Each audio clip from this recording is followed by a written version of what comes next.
กันเถิดที่เฮาเกิดมาเป็นคนลาว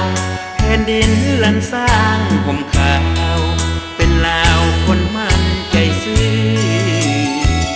บรรพาบุรุษของลาวนั้นประวัติเล่าลือนำพาให้ลาวมีชื่อเรื่องลือซื่อดังก้องฟ้าภูมิใจกันเถิดที่เฮาเกิดเป็นลาวชาตินี้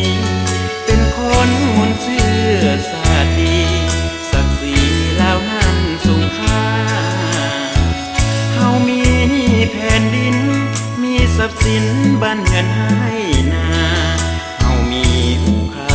ภูป่าสืบเลี้ยงกันมาทั่วหน้าตาปีงามหาเฮาหากันด้วยใจจริงบ่เคยช่วงสิ่งหาสิ่งก็ควรหาวีลาวอยู่เป็นลาวสืบสาวมาหลายพันปีเคียงคู่แม่ของวาลีหล่อเลี้ยงชีวีลาวนี้เลื่อยมาภูมิใจเด้อท่านที่เฮานั้น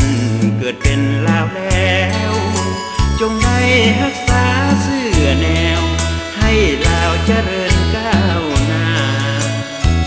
ตัวอย่างอันดีหากหลวงเจดีย์องค์ใสเสร็จหาเตือนใจให้เฮาว่าเฮาควรสร้างสาให้ลูกหลานลาว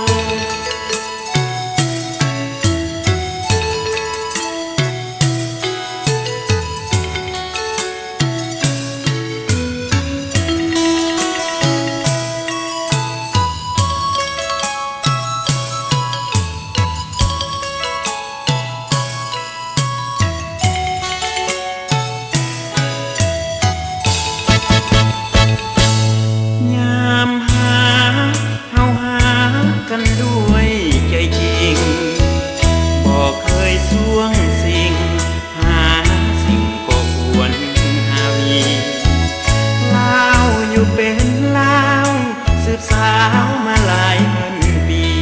เคียงคู่แม่ของวาลีหล่อเลี้ยงชีวีลาวนี้เลื่อยมาภูมิใจเด้อท่านที่เฮานั้นเกิดเป็นลาวแล้วจงได้รักษาเสื้อแนวให้ลาวเจริญก้าวหน้า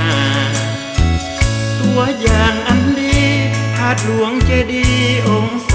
เสร็จหาเตือนใจให้เฮาว่าเฮาควรสร้างสา